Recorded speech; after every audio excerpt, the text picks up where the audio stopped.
Good afternoon students. आज हम लोग फर्स्ट चैप्टर जो है हिस्ट्री का, rise of nationalism in Europe, इसके बारे में देखेंगे।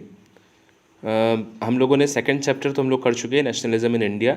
अब हम लोग rise of nationalism in Europe देखेंगे। थोड़ा सा कॉम्प्लेक्स है चैप्टर, क्योंकि इसमें वर्ल्ड हिस्ट्री की बात की गई है।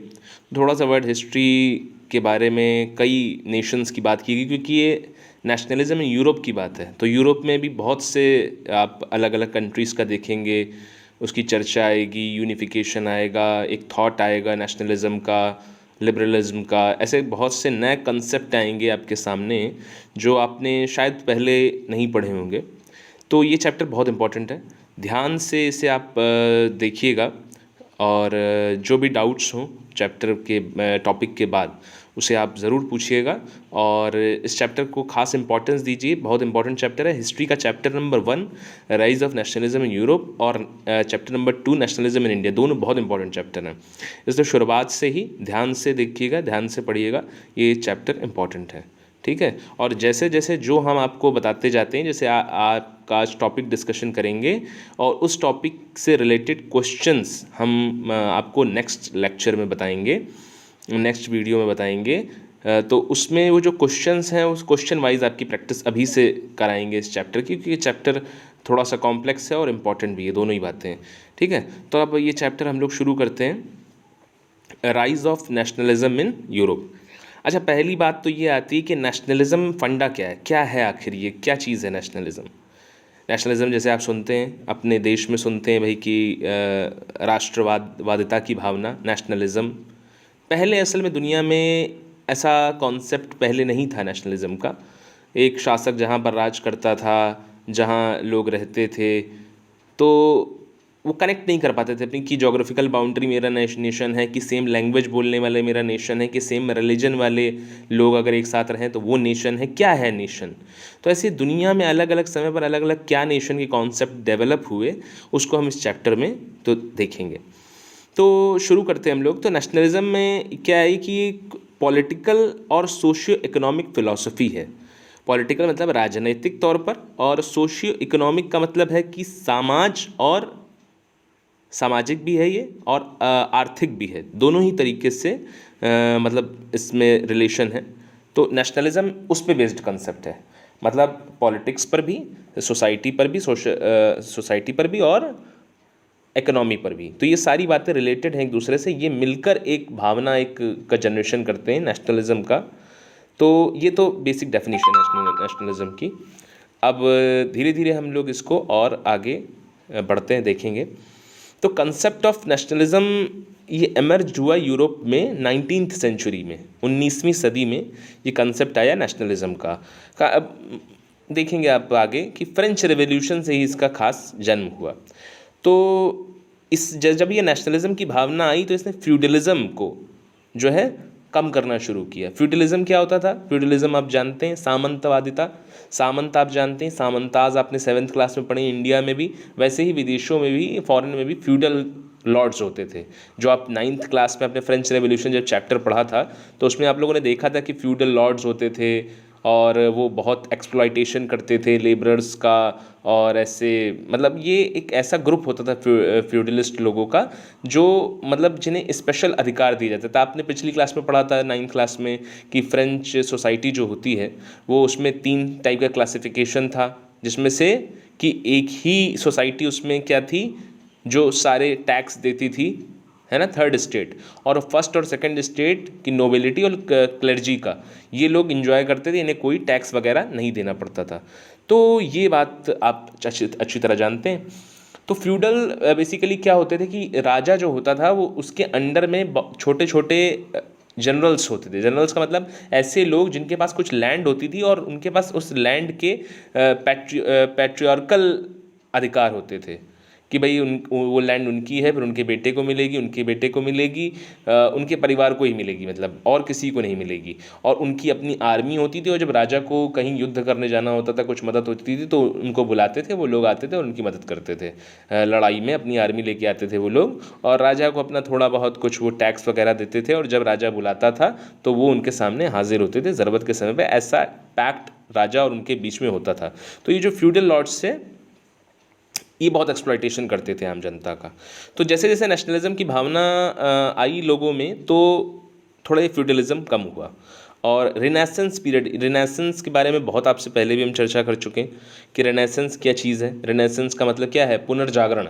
पुनर्जागरण का मतलब है, पहले ऐसा था कि रिलीजियसली भी मिडिवल एज में ऐसी प्रॉब्लम थी कि बहुत से लोग ये चर्च ने ये बातें फैला रखी थी कि भाई जो हमारे यहाँ पर एक सर्टिफिकेट हमने आपको बताया था कि वो ख़रीदेगा तो उसे जो है स्वर्ग में जगह मिलेगी। इस तरीके की मतलब धर्मांधता की भावनाएं थी, मतलब रिलीजियसली। और क्या कहता था चर्च कि आप लोग को पैसा एक्यूमुलेट नहीं करना है और बड़ी सादगी भरा जीवन जीना है, पैसे बहुत नहीं कमाने हैं। तो मतलब इस तरीके की भावना कि एक तरीके से पैसा नहीं बंदा कमाएगा तो क्या होगा, डेवलपमेंट उसका रुक जाएगा, वो डेवलपमेंट के बारे में नहीं सोचेगा।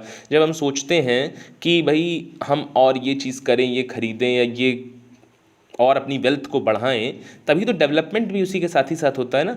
तो वो रुका हुआ था। तो उसकी वजह से क्या हो रहा था, उसकी वजह से प्रॉब्लम आ रही थी। उसकी वजह से ये प्रॉब्लम आ रही थी कि यूरोप पूरी तरीके से साइंस से दूर था और मतलब दकियान उसी बातों में फंसा हुआ था। तो रिनेसेंस पीरियड जब आया, पुनर्जागरण, पुनर्जागरण के आने के बाद ये आया कि भाई ये जो धार्मिकता के नाम पे जो गलत बातें फैलाई जा रही हैं, इसका विरोध होगा, जिसका शुरुआत की मार्टिन लूथर ने। अब मार्टिन लूथर की चर्चा हम लोग करेंगे, लेकिन इस चैप्टर में नहीं करेंगे। उसकी बात हम लोग करेंगे हम लोग प्रिंट एंड कल्चर में। उसमें मार्टिन लूथर के बारे में पूरी चर्चा करेंगे। बस इतना समझ लीजिए कि उन्होंने चर्च की इन सब बातों को जो है थोड़ा विरोध किया कि नहीं, गलत है, इस तरीके का कोई बाइबल में ऐसा लिखा नहीं है कि ऐसा ऐसा ही करो। और उनका बस बाइबल में ये है कि आप गॉड को मानो, अच्छे काम करो। ये मतलब नहीं है कि आप वेल्थ नहीं इकट्ठी कर सकते, आप डेवलपमेंट के बारे में नहीं सोच सकते हैं, साइंस के खिलाफ हों आप, ये सब नहीं है। साइंस को प्रमोट कीजिए, फ्री थॉट को प्रमोट कीजिए, ठीक है। तो ये जो फीलिंग थी नेशनलिज्म की, इसको सबसे पहली बार एक फ्रेंच आर्टिस्ट ने, जिनका नाम था फ्रेडरिक सूरी, इन्होंने डिपिक्ट किया। आप देख सकते हैं, देखिए जो पेज आपके सामने खुला हुआ है आपके चैप्टर का, इसमें ये उनकी पिक्चर है जो उन्होंने डिपिक्ट की थी। ये उसमें देखिए, इसमें दिखाया गया है कि सब नेशंस अपना अपना फ्लैग लिए हुए हैं। आप ये देखिए, सब नेशंस, आप इस फिगर को ध्यान से देखिए, सब लोग जो इतने अलग अलग कंट्रीज़ हैं, इन सब के पास अपने अपने फ्लैग हैं। फ्लैग का मतलब समझ रहे हैं आप, कि मतलब ये सब अपनी अलग अलग कंट्रीज़ हैं और इनकी अपनी आइडेंटिटी है। जैसे पहले लोग आइडेंटिटी ऐसे अपनी नहीं बना पाते थे कि भाई हमारा एक नेशन है, नेशन का थॉट नहीं था ना, हमने आपको बताया। तो ये उसने पहली बार कल्पना की कि ऐसा हो, अगर कि सब फ्री हों, रूल ऑफ लॉ हो, और सब अपने अपने नेशंस वाइड अपना अपने विचार हों लोगों के। तो ये उसने कल्पना की और एक ऐसा विचार बनाया। तो ये फ्रेडरिक सूरो ने बनाया था 1848 में। बहुत इंपॉर्टेंट ये बात, इसको ज़रूर ध्यान रखिएगा आप लोग। इसने 4 प्रिंट का सीरीज़ बनाया था, जिसमें उसने अपनी ड्रीम दिखाई थी of a world made up of democratic and social republics. जिसे वो ऐसा बोलता था कि डेमोक्रेटिक एंड सोशल रिपब्लिक्स का वर्ड होगा तो कैसा होगा। तो पेंटिंग इसी चीज़ को डिपेक्ट करती है कि एब्सोल्यूटिस्ट इंस्टीट्यूशंस और establishment of democratic and social republics को उसने क्या किया कि इनसे फ्री हो जाएगा देश, दुनिया। एब्सोल्यूटिस्ट का मतलब आप समझते हैं क्या होता है? ऐसी गवर्नमेंट जो सेंट्रलाइज्ड होती है, मिलिट्री पे बेस होती है, आपकी कुछ ना सुने। जैसे इस समय डेमोक्रेसी है, जैसे अपने देश में डेमोक्रेसी, आप समझिए एब्सोल्यूटिस्ट उसका उल्टा है। क्योंकि डेमोक्रेसी में क्या होती है, आप अपनी बात रख सकते हो, अपनी बात कह सकते हो, मीडिया में अपनी बात कह सकते हो कि भाई सरकार हमें ये नहीं दे रही है, पेट्रोल महंगा कर दिया है, या कोई भी अपनी समस्या आप कह सकते हो कि महंगाई बढ़ रही है और ये नीति नहीं सही है, या आप मतलब विचार रख सकते हो, कोई आपको रोकेगा नहीं। लेकिन एब्सोल्यूटिस्ट स्टेट में क्या होता है कि आपने अपने कुछ विचार रखे तो राजा साहब आपकी गर्दन उड़ा देंगे, ठीक है। मतलब कहने का ये है कि आप उनके खिलाफ कुछ बोल नहीं सकते हो, एब्सोल्यूटिस्ट का मतलब ये होता है। तो उसने ऐसे वर्ड की कल्पना की कि जहाँ पर एब्सोल्यूटिज्म नहीं होगा, ठीक है। ये डेमोक्रेसी तो जो हमारे यहाँ ये बहुत बाद में आई, बहुत बाद का कंसेप्ट है ये। तो उस ज़माने में तो मोनार्की ही चलती थी, ये तो आप बहुत पहले से जानते हैं मोनार्किज्म क्या होता है, कि जहाँ पर एक शासक होता है और उसी का कंट्रोल होता है, ठीक है। तो और उसने इलस्ट्रेट किया एक स्टैचू ऑफ लिबर्टी, जिसने अपने हाथ में एक टॉर्च एनलाइटनमेंट का ले रखा था, और charter of rights of man था उसके पास। समझ रहे हो, आपने देखा है उसको पिछले चैप्टर में, पिछली क्लास में, 9th क्लास में, अपने फ्रेंच रेवोल्यूशन में भी देखा था कि वो torch of enlightenment, charter of rights of man, और charter of rights of man अपने अच्छी तरीके से पढ़े भी हैं 9th क्लास में।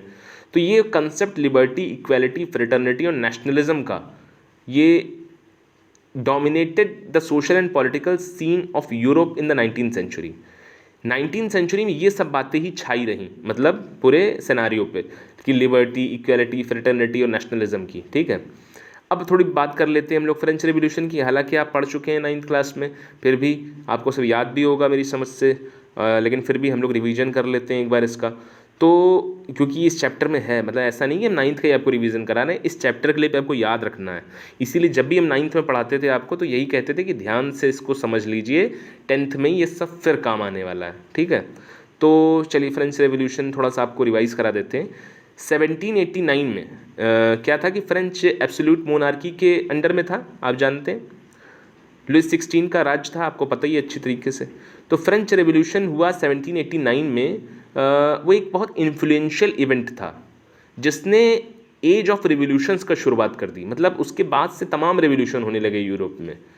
तो इसका मेजर क्या था, इसका आउटकम क्या था, ये भी आपने 9th क्लास में पढ़ा था कि क्या क्या रिजल्ट हुए इस रेवोल्यूशन के, कि भाई इससे क्या हुआ, कॉन्स्टिट्यूशनल मोनार्की का फॉर्मेशन हुआ। याद होगा आपको कि कॉन्स्टिट्यूशनल मोनार्की बनी थी, जहाँ पे राजा तो होगा, मोनार्क तो होगा, लेकिन वो चलेगा कॉन्स्टिट्यूशन के हिसाब से, ठीक है। तो इसने क्या किया, इस बात ने क्या कर दिया कि फ्यूडल प्रिविलेजेस को बहुत कम कर दिया। जैसे पहले था ना कि 2 स्टेट तो देते ही नहीं थे टैक्स, केवल तीसरा वही जो लॉयर्स, फार्मर्स, वर्कर्स, यही सब टैक्स देते थे, बाकी ये नोबल मैन तो टैक्स देते ही नहीं थे, क्लर्जी टैक्स देते ही नहीं थे। अब कॉन्स्टिट्यूशनल मोनार्की आ गई, तो उसने कहा भाई सब टैक्स दोगे, सब बराबर हो, ऐसा नहीं कि कोई देगा कोई नहीं देगा, ठीक है। और क्या किया, और इसने क्या किया, इसने एक नेशन को अपनी आइडेंटिटी हो, अपना प्राइड हो आपको, कि भाई हम इस देश के वासी हैं, हम फ्रेंच हैं, ठीक है। तो इस बात का आपको गर्व हो, ऐसी भावना लोगों में जनरेट की। कैसे जनरेट की, उसने ली पार्टी से इस भावना को जनरेट किया कि भाई जैसे हम लोग कहते हैं ना मदरलैंड है हमारी, वो कि भारत हमारी माता है, भारत माता है ना, मदरलैंड कहते हैं। वैसे ही फ्रांस में क्या किया, उन्होंने कहा कि ये देश हमारा पिता है, ली पार्टे द फादरलैंड, देश हमारा पिता है और हम लोग उसके सिटीज़न हैं, ली सिटायन, है ना। सिटीज़न एक बहुत अच्छा टर्म है, हम लोग भी जैसे अपने आप को सिटीज़न कहते हैं। सिटीज़न का मतलब ही हो गया कि आपके पास राइट्स हैं, ठीक है। जहाँ पर बात शासक की आएगी, जहाँ पर मोनार्क होगा, वहाँ पर हम सब सब्जेक्ट होंगे, मतलब जहाँ राजा होगी वहाँ प्रजा होगी। लेकिन जहाँ क्या होगा, कॉन्स्टिट्यूशन होगी, वहाँ पर क्या होगा, वहाँ पर हम सब सिटीज़न होंगे, वहाँ पर हम प्रजा नहीं हैं, समझ रहे हैं, वहाँ पर हम लोग प्रजा नहीं होंगे, वहाँ पर हम सब सिटीज़न होंगे, ठीक है। तो states general was renamed the national assembly which was elected by the body of active citizens. तो स्टेट जनरल जो पहले चला करता था, अब उसका नाम हो गया नेशनल असेंबली, जिसे चुना है किसने, बॉडी ऑफ एक्टिव सिटीजन्स ने। एक्टिव सिटीज़न क्या होते हैं ये भी आप जानते हैं अच्छी तरीके से, 9th क्लास में पढ़ा है आपने, कि जो लोग 25 साल से ज़्यादा उम्र के होते थे और 3 दिन की मजदूरी के बराबर जिनका जो टैक्स भर सकते थे, वही एक्टिव सिटीज़न कहलाते थे। ये आप अच्छी तरीके से पढ़ चुके हैं 9th क्लास में, बहुत हम लोगों ने ठीक से पढ़ा था। फिर भी अगर आपको कोई डाउट होंगे तो पूछिएगा, क्योंकि ये चैप्टर क्लियर होना बहुत ज़रूरी है। फ्रेंच आर्मीज़ ने फिर क्या किया कि हॉलैंड, बेल्जियम, स्विट्ज़रलैंड और इटली में इन लोगों ने मतलब इस अपनी भावना को फैलाना शुरू किया कि लोगों के बीच में ये भावना आए और डेस्पोटिक रूलर्स ख़त्म हो जाएं, ठीक है, समझ गए।